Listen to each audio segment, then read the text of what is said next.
Rev it up and welcome to Cars Yeah, show number 2115. This week on Cars Yeah, we're celebrating the Concours at Pasadera. It takes place August 11th and 12th, the event that kicks off Monterey Car Week. This year, they'll be celebrating Ferrari's 75th anniversary along with so many other things. To learn more, go to PasaderaConcours.com. This is Cars Yeah, where you'll enjoy interviews with inspiring automotive enthusiasts.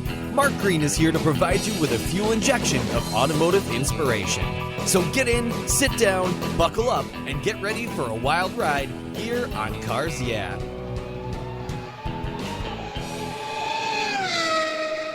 Hello, inspiring automotive enthusiasts, and welcome to Cars Yeah. Today we're going to have a lot of fun. We're going to be talking about great wines, great cars, great events. I'm in Petaluma in Sonoma County with a very special guest by the name of Bryan Nazario. Bryan, welcome to Cars Yeah. Do you have any gear, and are you ready to release the clutch?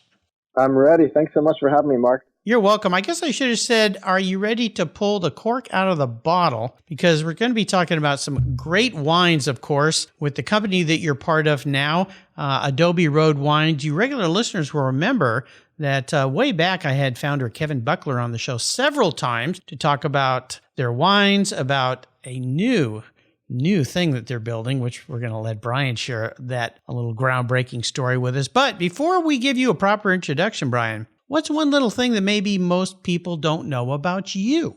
So one thing that I think most people probably don't know is that I call myself a recovering attorney. I'm a licensed California attorney. And at one point, I was living in Marin County and making the trip to San Francisco to practice law. And then I decided in about 2011 to move up to wine country and have a career change. Change your course of life. Well, it sounds like you made a fun choice because, my goodness, you moved to a beautiful part of the country. My son just left San Francisco and moved up here. So I think you've made a nice move probably for your family as well. A little tastier place to be. But more importantly, this career change of yours took you into a whole new avenue, if you will, of being in the wine business. So we're going to talk about that too. Let me give you a proper introduction and we're going to dive into what you've been doing, what you're doing now, and some exciting news that Adobe Road Wines has to offer us. Bryan Nazario is the Director of Marketing for Adobe Road Wines. Over the last 10 years, Bryan has worked exclusively in marketing and brand management in the wine industry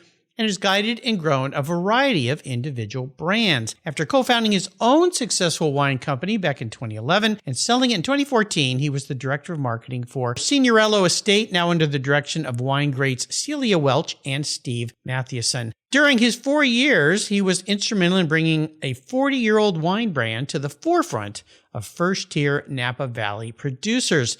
Next, Bryan had the honor and privilege of working alongside two of the most well-known icons in wine, Philippe Melka and Michel Rolland at Alejandro Bulgaroni Estate, where he helped build a world-class winery. Bryan is also a licensed attorney, as he said, recovering attorney, I guess we should say, received his JD of USF School of Law in 2010. Listeners will remember that Adobe Road Wines founder Kevin Buckler was a guest 3 times, I believe, on Cars Yeah. So he's been here a few times. We'll be back in just a moment to learn more about what Bryan is doing with Adobe Road. But first, a word from our sponsors, so give them a little love, and we'll be right back. Hold your glasses high. We're going to be talking great wines today. You know, I've been an advocate for Covercraft products to protect my vehicles for decades. But did you know that they also offer you top quality products for your boats and watercraft? Covercraft puts their quality design, manufacturing, and fabrics into their full cover bimini tops, T-tops, boat lift covers, outboard motor covers, personal watercraft, and accessories. Protect your marine toys from damaging UV ray, and you'll get the same high-quality fit and finish you've come to know for your road vehicles for your watercraft. And I've got a great offer for you as well. As usual, use the code YEAH21 at covercraft.com, and you'll get 10% off your Covercraft order. That's right, 10% off. And you get some free shipping, too. Simply use the code YEAH21 at checkout. Covercraft, protecting the things that move you on the road and even on the water. Visit covercraft.com today. I was talking with a buddy of mine the other day, and he asked me about American Collectors Insurance. He said, While I listen to you on Cars Yeah, you're always talking about agreed value collector car insurance. Well, I insure all my cars on my regular auto insurance policy, and I've done it for years. Why use a different company for my collector cars? I get a multi-car discount. Isn't that good enough? I suggested he call his carrier and ask how much he would get if his collector car was totaled or stolen. He called back and said, boy, that was a scary conversation. The value of my car wasn't even close to what it's really worth. Thank you for the education, Mark. So don't just hope for a fair claim settlement. Be certain and know exactly what you'll receive with an agreed value policy. American Collectors Insurance has been protecting enthusiasts since 1976. Give them a call today for your personal agreed value quote at 866-ACI-YEAH. That's 866-224-9324. Tell them you're a friend of Mark Green's at Cars Yeah. American Collectors Insurance, classic car insurance, designed by collectors for collectors, automotive enthusiasts just like you and me. That's American Collectors Insurance. All right, Bryan, we are back. So I'd love for you to talk a little bit more first about this major change in life. I love it when people make big moves in life, big pivots, big changes. What created this in your life? And then more importantly, you went down the road of wine, which is, most people think of what a fun life, but very competitive.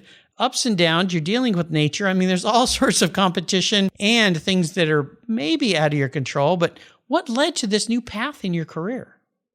So at one point I'd kind of toyed with the idea for a number of years. It was kind of, since I was growing up back in the day, I'd always wanted to have my own business. And, I met a few people and, the world just kind of came together. And I was talking to a friend of mine who's one of these kind of San Francisco tech whiz kids. And he invited me to come up to Calistoga with him one day to pick up some wine, and he said we could talk about your business ideas on the way.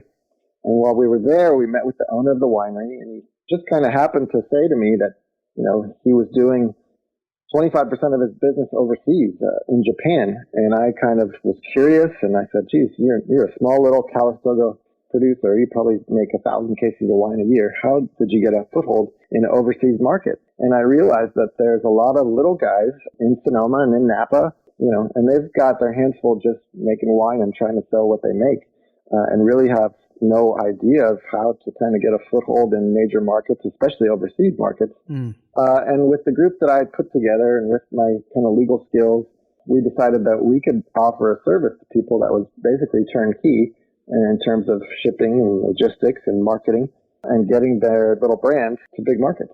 How cool is that? It was a lot of fun, and I met a lot of small producers. But pretty soon we realized that we could be a lot more efficient if we just started sourcing our own wines from the area and building a brand that way and then getting it out ourselves. And that's what we did. This is cool. I love entrepreneurship, and I love the fact that it sounds like to me you took a passion. I'm hoping you had a passion for wines when you took this course versus driving into Frisco every day and being an attorney. Was that something that being in the wine business was also on your radar too?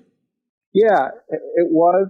I had some friends that had kind of dabbled in wine and made wine a barrel or two here or there for friends and family and kind of put their name on it and would bring it to dinner parties and cocktail events. And I thought that was pretty cool. So I started just kind of dabbling and started exploring.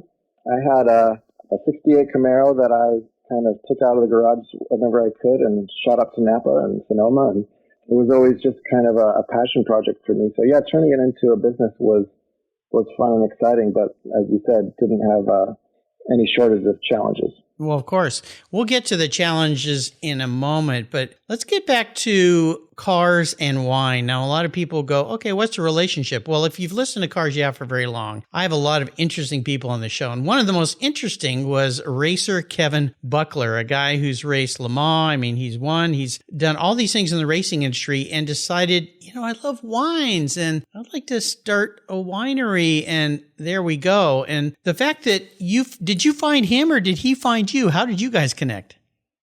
I found Kevin. I was just kind of perusing the online job boards one night, and I saw an ad that Kevin needed some help. And I thought to myself, hey, that sounds like a pretty fun gig. Fast cars and fine wine. I think I'll throw my hat in the ring. And I got a response pretty quickly after that, and Kevin works fast, so it wasn't long before I was a part of the team. Yeah, works fast. There's an understatement. That guy's moving 1,000 miles an hour. That's for sure. I would assume that you bring a very unique combination of skill sets that probably many marketers don't bring, especially to this industry. You've been in the industry, you've got legal expertise and marketing expertise in how to build brands. So your resume is very interesting, and I could assume that's why Kevin said, wait a minute, I think I need to talk to this guy. Yeah, I think I do. I am kind of bring a lot of different skills and got a lot of tools in the tool belt, a lot of experience. I've lived and breathed Napa and Sonoma wines for the last 10 years. So yeah, it's a good fit, I think. Yeah, I think so. And you mentioned this Camaro, which we'll talk about that in a minute too. But let's get back to some really big news with Adobe Road Winery, because you guys just broke ground on something that Kevin's been talking to me about for several years now. Talk about what's going on with you guys. It's very exciting. So it's been several years in the making, as you said. Been hurdles put in our way with COVID, with supply chain issues, with building material costs, contractors, all of the above. So yeah, we are super excited that as of last week, we have hard hats and shovels back on the site with a full crew, and we are clearing off the site, and we are putting the slab down, and we are hoping to get this thing knocked out in the next 12 months. So summer 2023, hopefully we'll be seeing you at our grand opening party on the Petaluma River. No kidding. So tell our listeners what exactly you're building there, because a lot of people think wine country areas where you guys are, Petaluma and so forth. Okay, there's a lot of wineries. Yeah, that's exciting, fun, different sizes. But this is going to be something a little different, right? So yeah, it's quite a project. It's right in downtown Petaluma, right on the riverfront. We like to call Petaluma the gateway to wine country. It's only about 40 minutes north of the Golden Gate. And this is going to be, a combination of several of Kevin's projects. So it's going to house our new winery and tasting room. We put 5,000 square foot rooftop patio on top. And there's also going to be space for weddings, for corporate retreats, and a motorsports museum. We're going to bring a couple of the cars over, and we're going to put up a replica of the banking of the turns at Daytona. Cool. So it's going to be all of the above. Yeah, absolutely. For you listeners, if you missed my talks with Kevin, go back and find those. They're all on all my 1,200? Yeah, I've got more than that. 2,115 guests now on the Cars Yeah website. You can listen to Kevin talk about this event. It was a couple of years ago, actually. And then COVID really wreaked havoc with everybody's lives, of course. But now you guys are back on the ground, which is cool. Now, you have one series of wines among the many wonderful wines there. It's called the Racing Series. And this collection is, from a label standpoint, one of the most unique things I've ever seen. And I always tell my friends, if you're going to buy a bottle of wine for your car buddies, you got to buy the Racing Series. Can you talk a little bit about how that's grown and expanded since the last time I had Kevin on the show, which was probably 2 years ago now? So, yeah, the Racing Series is a collection of wines. They're all California red blends, and it's really kind of about taking what a red blend is and really kind of seeing how far you can push it. Kevin has a lot of fun kind of creating the blends and, of course, creating the packaging. We just came out with our latest addition to the family, which is Carbon, kind of a collection of our darkest, deepest, strongest varietals. We call it the purple tooth stainer because it stains your teeth. And it's got a really beautiful piece of laminated carbon fiber on the label and with a little hex bolt right on top of the cork. So that's really fun. And then we're also in the midst of creating our first white wine of the series. So a little Rhone blend that we are gonna it's gonna be an homage to Kevin's the double sixes that he's had on his cars since way back in the beginning, I think almost 30 years ago. The 66 car has been with him this whole time, and so we are gonna create a white blend called the 66. It's gonna be coming out soon. For you listeners, this isn't just a funny or fun, I should say, not funny, but a fun label. These wines are absolutely spectacular, and they go to huge efforts to make these things taste so wonderful. Apex, the 24, they've got Carbon now, as Bryan just mentioned, Shift, which is an awesome label, and Redline, probably the only interactive wine label you'll ever see. When you tip the body, the tack goes into the Redline, which is pretty cool. I actually pulled one of those off and put it on a bottle of, I have a really nice little bottle we use for pouring olive oil, and I used your Redline label, and I put that on there so when you pour the olive oil, it goes in the Redline. So don't tell Kevin I'm stealing his ideas here, but they're so much fun. These are all three-dimensional. They're metal. They're unlike anything you've ever seen. If you've got a friend in your life that loves automotive, the racing series is absolutely spectacular. Now, you guys are also proud sponsors of the Concours at Pasadera. Can you tell us a little bit about, will you be having a presence there? Because I know since I last had Kevin on, you guys have a cool trailer now. You do kind of an interactive event when you pull into events and you open it up and do wine tastings. So we have a 40-foot trailer and a brand new 2021 GMC Denali Dually to pull it. And yeah, we call it a mobile rig, and it's really the world's first, at least as far as I know, the world's first mobile tasting room / racing paddock. So we can bring that in. It's fairly nimble considering its size, and we can bring that and set that up, whether it's a country club, whether it's a wine dinner at a local restaurant, and we can bring one of the cars, we'll light it up, and then take everything out, put the TVs up on the side, and then it's kind of brings people into our space, into our lifestyle, what we call fast cars and fine wine. It's pretty cool. I love it. Bryan, I'd like to ask my guests about what I call driving inspirations, people who are either mentors or influential people that have helped you along the way. Is there somebody like that in your life? Well, I've got three. Cool. Those are my three little kids, 7, 8, and 11. And my son especially is really, he's 8, so like most 8-year-old boys, he's kind of car crazy. So, we go to all the local races. We go to NASCAR at Sonoma. We go to NHRA. And I brought him here to the shop about 20 feet from where I sit here at my desk. We got a full shop full of race cars and a bunch of guys wrenching on them, usually turning them around for the next race. So he just lights up like a Christmas tree when I bring him here and he sits in the cars. And so, seeing that smile, seeing his enthusiasm really kind of keeps me going every day. No kidding. What fun. That's awesome. You made a major life change, which has proved to be great, and you turned out it's successful. Everything went the way that you probably dreamed, and there's still a lot more to come. If somebody out there was listening and they just weren't quite thrilled with their career path and they wanted to make a big, bold move like you did, how would you advise them? I would say, proceed with caution, but proceed. Do your due diligence, put ideas down on paper, make a plan, and then go for it. Like Kevin likes to say, a lot of times he sees these big companies come in with huge budgets and big checkbooks, and they come to the racetrack and, they're a little cocky. But then when the green flag drops, sometimes plan goes out the window, and you've got to adapt and overcome. And I think that's important too, being nimble on your feet, and really kind of taking it all in and making educated and informed decisions, and anticipate that, your plan might go out the window soon, and you're going to have to make a hard left or a hard right and dodge, oncoming traffic and all of the above. So I think proceed, but proceed with caution and proceed intelligently.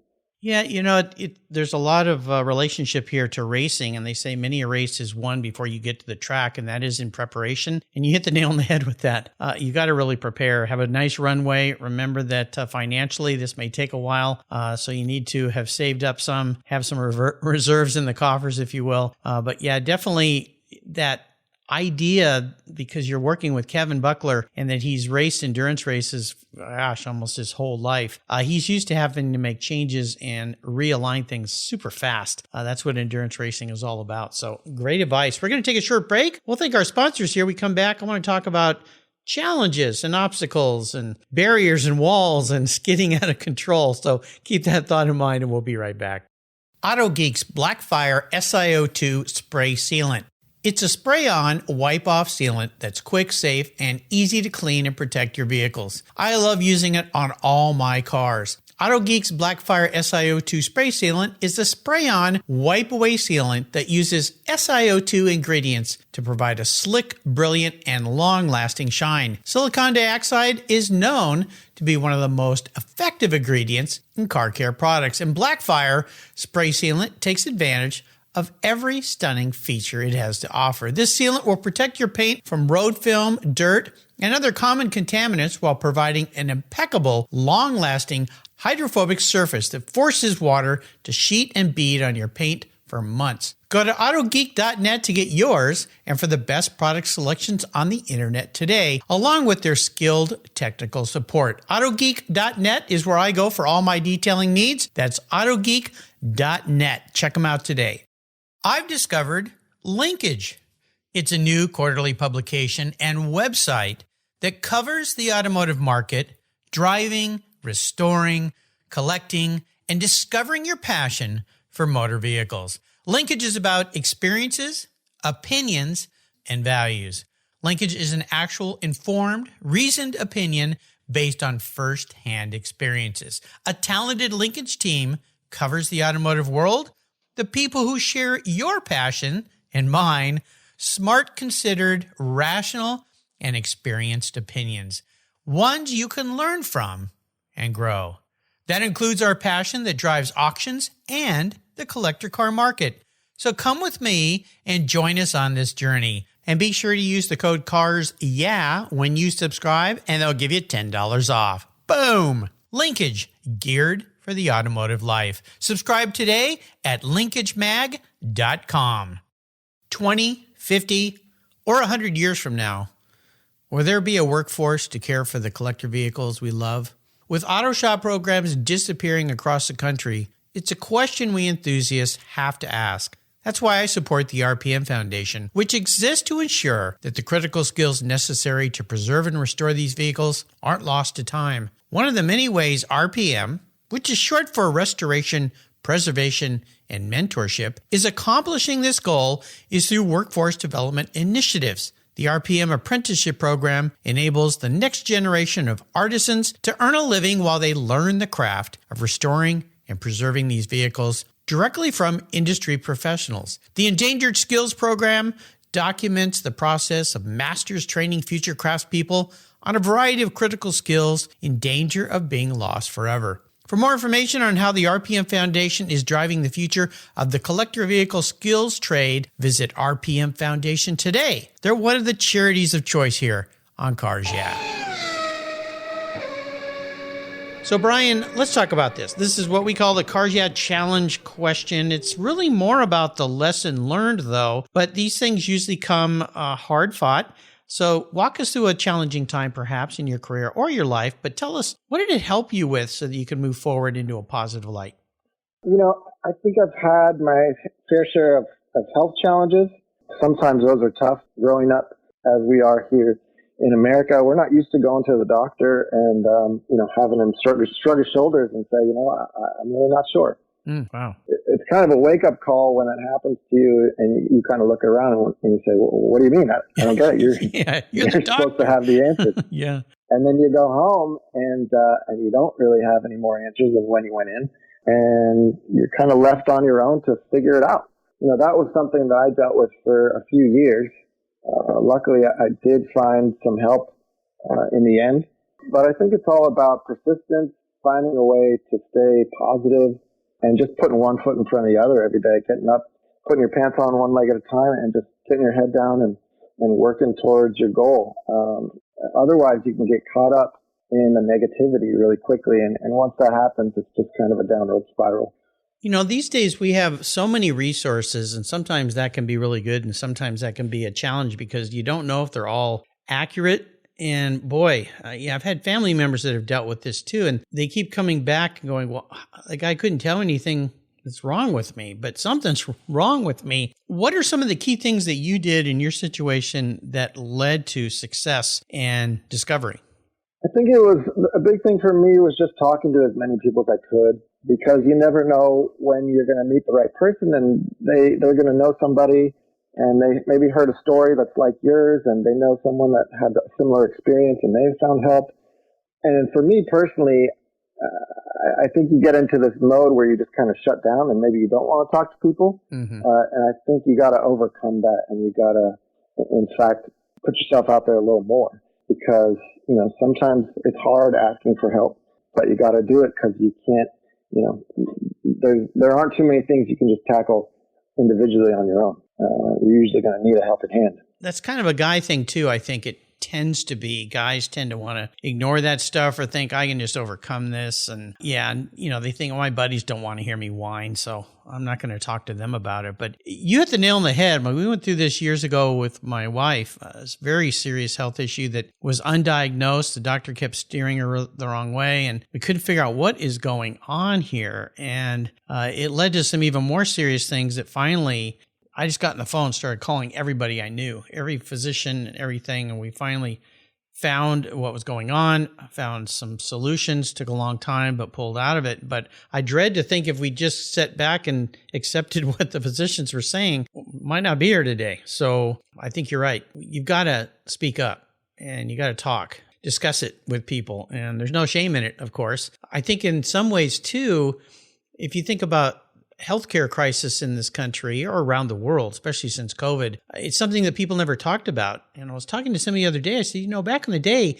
even cancer was something that nobody would talk about. You were supposed to keep it quiet and not discuss it if grandma had cancer. And it's like now you think, why would you keep that quiet? Why would you not talk about it? So whatever your health issue is, talk to people, get out there. And you know what? 1, 2, 3, 4, 5 physicians may not be the right people. You got to keep looking. So I'm glad you overcame those challenges. That's awesome. Thanks for sharing that with us. I appreciate it. Let's talk about a special vehicle story. You mentioned a Camaro early on in our talk today. Is that your special vehicle story? That is my special vehicle story. So I fell in love with Camaros even before I knew what a Camaro was. I Nice. think I was probably my son's age, 8, 9, somewhere in there, and I saw one driving. And I said, I don't know what that thing is, but that is the coolest car I've ever seen. Yeah. So first generation Camaro. I had the opportunity to get my hands on one when I was, I think it was right when I started law school. So I think I was about 27, 28. Oh, wow. And I spent 4 years just kind of rebuilding that thing from the ground up. And I drove off with it with my wife at our wedding, got it done just in time for that. And it's been great. It's been a blast to just kind of, on a Sunday afternoon, take that thing out of the garage and go for a spin. So first gen Camaros, that was 67? 67 through 69. But I love the first gen. Those first ones I like much better than the next ones that came afterwards. They just had a good feel to them. I do too. So I'm going to be your car psychologist here. I'm going to crawl into your head, Bryan. If you were reincarnated, pun intended, as a vehicle, not what you want to be, but how you perceive yourself, the man in the mirror, as some kind of vehicle, what would you be? But the real important part of this is why. I think I'd go with a first gen of another kind of famous automobile. I think I'd be a first generation Toyota 4Runner. Okay, and why is that? I think it's just kind of no frills. It lasts forever. It starts every time. It goes where you want to take it. You can have a good time up in the mountains, take it to the lake, and it's always going to be there when you need it. Old, reliable, I think. Yeah. It's not going to be the fastest car. It's not going to be the best looking car. It's not going to be the most valuable car, but at the end of the day, it's one of those things that you never want to give up. Plus, you can take the whole family on a trip in that thing, too. So, absolutely. I guess I'm thinking, those old Camaros, were there 3 seat belts in the back, or could you retrofit those? Because I had a 66 fastback Mustang, but it didn't even have rear seat belts. I had to put them in to put my little kids in back when I had it. No, I got seat belts back there. Do you? Okay. I don't have headrests in the front, but I got seat belts in the back. Cool. So, Bryan, I know that you like to give back and that you're very engaged with your local community, and you sit on the board of directors for Olay Health, which is a Napa-based healthcare provider specializing in quality, affordable healthcare for vineyard workers and their families. Can you talk a little bit more about what Olay is all about and why this is so important to you? Absolutely. So Olay Health was lucky enough to celebrate their 50th anniversary this year. Wow. It started way back in the day as basically a clinic for vineyard workers. And these are people that had meager means, not a lot of money for best health care.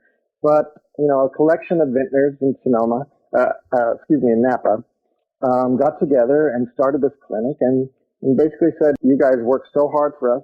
Our business is basically right on your backs, and, we're going to take care of you. And it's been growing ever since. Multiple locations up and down the valley, multi-county now, spreading into Solano and some other counties. And it serves, I think, almost 40,000 people in the area. Wow. So it's really a great cause, and I'm happy to be part of that for sure. Well, that's awesome. What a great thing, definitely. And now that you're really knee deep in the grapes, why did that vision of Lucy Ricardo smashing grapes just come into my mind? And you sitting in a barrel smashing. Why did that happen? It's a great thing that you're doing for people and that Olay Health is doing for people. How wonderful is that? So how about a great book that you'd like to share with our listeners that you've enjoyed? I think my favorite book of all time is probably Lonesome Dove by Larry McMurtry. And nowadays, I don't have a lot of time. So I think Lonesome Dove is probably 1,200 pages. Don't really have that kind of time anymore. So I do a lot of short stories. And I think one of my favorite short story authors would be Raymond Carver. Kind of points out the kind of value in the everyday. And I think that's something I try and keep in the back of my mind, just to kind of recognize small victories throughout our normal day. Nice. I love it. So I'm going to enable you to go on what I call the ultimate drive. I'm going to buy you any car that you would like to have. You can take it anywhere you like, and you can be with anyone, even somebody who's passed. What does an ultimate drive look like for a guy like you if I'm going to open my checkbook very wide and let you go have some fun? I think I'm going to take another car guy. I think I'm going to take Elon Musk. Oh, wow. That would be cool. And we'll go for a spin.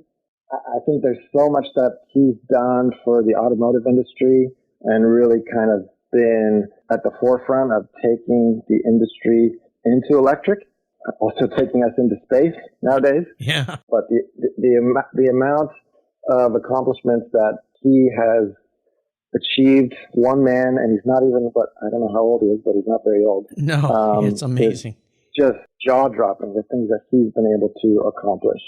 So if I could get a ride with him, maybe in one of his Teslas, I'll take that if I could pick his brain for just a couple hours. Boy, what a brain to pick, too. My goodness.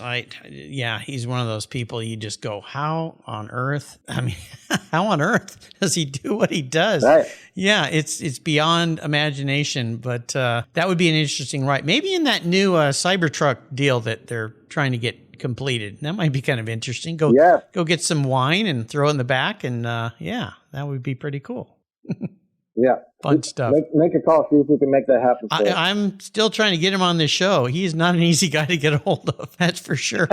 Maybe I need to do like Joe Rogan and say, I've got some joints here. We could smoke a little bit and talk about cars and space. That's right. I saw that episode. Yeah, it was pretty funny, pretty crazy. Well, you've taken us on a wonderful ride today, and you're having some fun working for a very fun company. Please give my best to Kevin and the whole team there. I was on many of their on-air wine tastings that we did during COVID when nobody could get together. I even hosted a couple of those. So those are pretty fun. Wine tastings on Zoom meetings where we had, at one point, I think we had 50, 60, 70 people on there. So that was pretty cool. Before I let you go, though, could you share maybe some parting words of advice, inspiration, a mantra with us? Yeah, if I was going to share some parting words, it'd be come see us next summer in downtown Petaluma. Like I said, we've overcome a lot of challenges. And we are getting this thing built as fast as we can. So hopefully by the time NASCAR comes back to town, we can all celebrate with some fast cars and fine wine in downtown Petaluma. That'd be pretty cool. I know the website's easy to find, adoberoadwines.com. With the building of the new facility, are you going to have any kind of updates? Can people subscribe and get updates on the construction? Are you going to have cameras there where people can watch things happening? Yeah, so if you go to our website, you can click in, and you can also link to our social feeds. We have social feeds dedicated specifically to the build itself. And then, you can tap into our construction camera as well, and you can come along for the ride. That sounds like a cool deal to do. Well, I'm excited for you guys. Congratulations to the whole team and all the hard work. Of course, listeners, don't forget that we're celebrating the Concours at Pasadera. Adobe Road Wines is going to be there. It takes place August 11th and 12th. It kicks off Monterey Car Week, so you can go a little bit early, have some fun that weekend. And this year, they're celebrating Ferrari's 75th anniversary. Go to the PasadeраConcours.com website. Bryan, thanks for being so generous today, taking a little break with me. I know you guys are super busy there. I really appreciate you sharing your world with Cars Yeah listeners. Until you and I talk again, I'll see you down the road at Adobe Road Wines. Thanks so much, Mark. Appreciate it. Thank you so much for joining us on today's ride here at Cars Yeah. Drive on over to carsyeah.com to find show notes and inspiring automotive fun. Download your free copy of Filler Up, a fun book filled with gorgeous photographs of fuel filler fun, including quotes from more inspiring automotive enthusiasts. Download your copy today, and we'll see you next time on Cars Yeah.